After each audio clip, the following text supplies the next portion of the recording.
I know for a fact that I wasn't the only person who was in shambles when our glorious king Rex Splode was killed off. For a show that is filled with interesting characters, I think it's particularly fascinating that Rex Splode was able to go from such a reprehensible individual, who the Invincible fanbase pretty much universally shit on and thought was a complete joke, to a fan favorite who everyone was heartbroken to see perish. As a comic reader, I knew his ultimate fate before it happened, but the show made me care so much more about him. And today I want to take a look at how Rex Splode became the MVP of Invincible Season 3.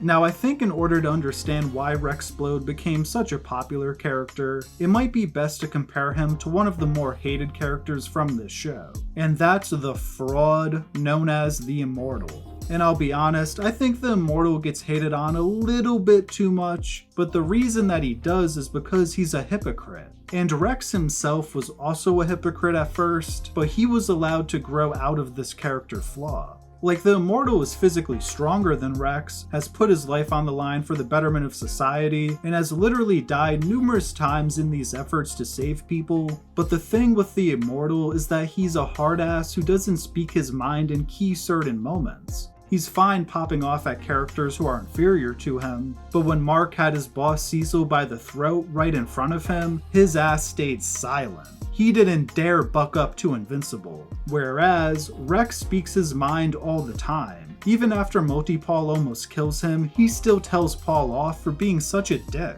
And even when they interact with each other, Rex knows that the Immortal is stronger than him, but he still gets in his face and says his piece. Like when Rex and crew split from the Guardians of the Globe, who was in the Immortal's old decrepit face telling him off? That's right, our glorious king Rex Splode was.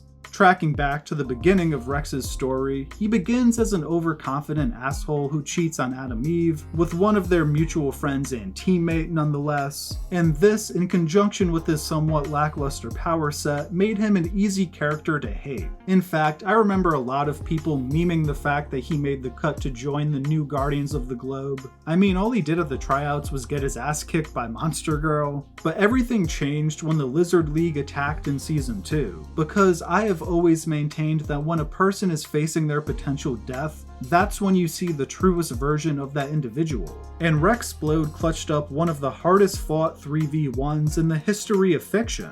This man fought with everything he had to defeat the Lizard League, and even when he thought he was gonna die, when their coward of a leader had him at gunpoint, he faced his potential fate like a man, almost kind of like Hank from Breaking Bad. And what did Rex do after being shot in the head, you ask? Did he remain down and out for the count, waiting for someone to come resurrect him like the Immortal would have? No, this motherfucker got back up and beat the leader of the Lizard League to death with the nub that used to be his hand. And on top of just being badass, this near-death experience also sparked a change within Rex. Being so close to meeting his maker helped him realize that he had been mistreating those that were closest to him for really his entire life. Ironically, Rex gives Eve a better apology while still recovering in his hospital bed than he did immediately after he was caught cheating. It truly took this experience for Rex to start opening up to people and telling them how he really felt. And moving forward, he still his overconfident self, but the way he treats others is a lot different. Rather than indifference and at times neglect, he starts showing his friends care and compassion. And this is the key difference between someone like Rex Splode and someone like the Immortal. The Immortal has been killed time and time again, yet every time he comes back, he's still the same somewhat unlikable prick.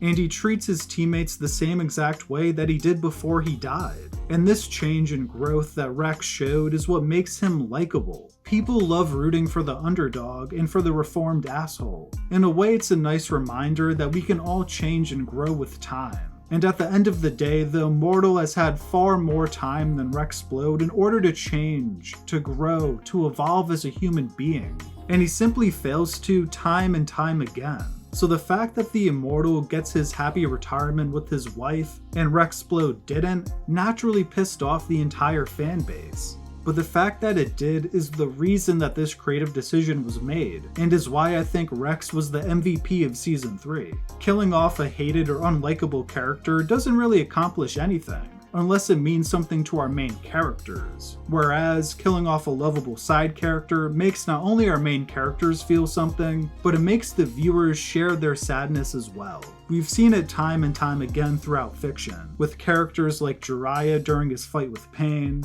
Aslan from the Chronicles of Narnia, the horse from the Neverending Story, Leslie in the Bridge to Terabithia. The list goes on and on. But my point here is that these characters dying were all so heartbreaking, not just because we loved the character that died, but because they meant something to our main characters as well. And this change within Rex was so important for this latter part, because if he hadn't fundamentally bettered himself and started to become a good friend to Invincible and Adam Eve, then his incredibly heroic sacrifice wouldn't have meant nearly as much. And I think I speak for everyone when I say that our glorious king Rex Splode will be missed dearly, gone but not forgotten. And fuck the Immortal.